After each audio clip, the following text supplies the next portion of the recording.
Dans le cadre de certaines douleurs neuropathiques rencontrées dans les maladies rares, une des techniques probantes pouvant être utilisée est le programme d'imagerie motrice graduelle établi par Mosley et ses collaborateurs. Cette technique rentre dans le cadre de techniques cognitivo-comportementales et vient au complément des techniques présentées dans les 3 autres tutoriels proposés dans le cadre de cette session de formation à la prise en charge des douleurs neuropathiques dans les maladies rares neurologiques. Elle a pour objectif de reprogrammer la cohérence entre les informations sensorielles et motrices ressenties par le patient.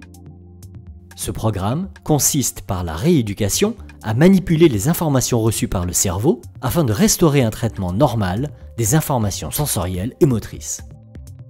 L'hypothèse est que ces stratégies de rééducation, en améliorant la cohérence entre les informations sensorielles et motrices, permettent de diminuer de manière probante la douleur et les signes associés et ainsi de restaurer les capacités fonctionnelles.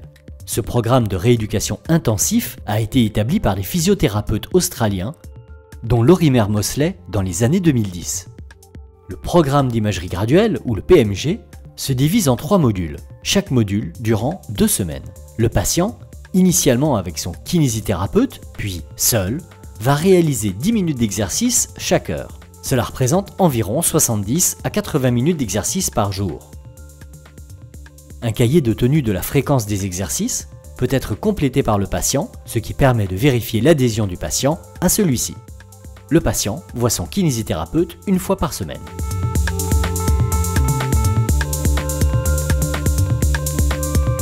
Le patient et ou son kinésithérapeute construisent une banque de données d'une 50aine d'images de main droite et de main gauche non traumatiques.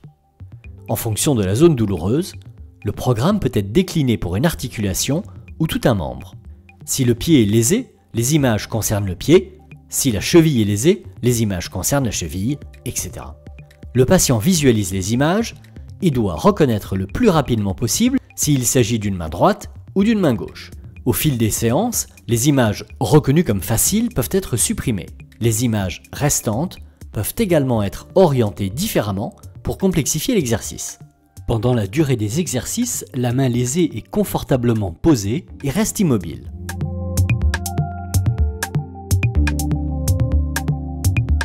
Le patient et ou son kinésithérapeute ont sélectionné une 30aine d'images de main droite correspondant à la main lésée du patient. Les positions peuvent être neutres ou considérées comme difficiles.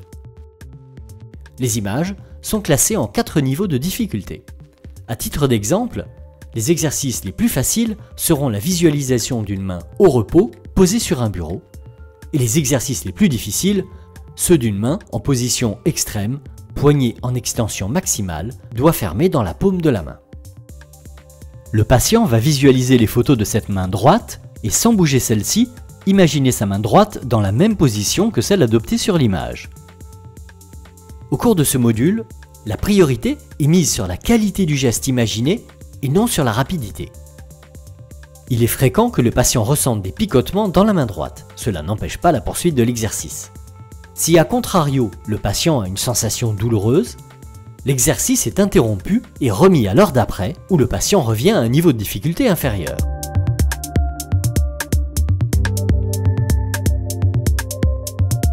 Pour cet exercice, le miroir est placé dans le plan sagittal. Le membre supérieur sain se reflète dans le miroir. Le membre douloureux est placé derrière et le patient a l'impression de voir dans le miroir son bras lésé alors qu'il voit le reflet de son bras sain. Le patient observe les photos et place son bras sain dans la même position que sur l'image. Le membre supérieur lésé, que le patient ne voit pas, peut accompagner le mouvement sous réserve de l'interrompre avant la perception d'une sensation douloureuse. La difficulté est augmentée progressivement en jouant sur les paramètres de vitesse d'exécution du geste, de cadence et d'amplitude du poignet et des doigts.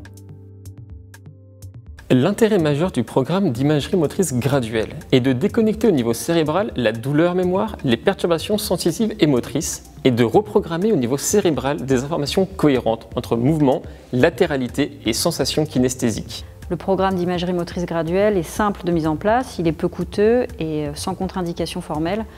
Il y a cependant sur le terrain 2 limites.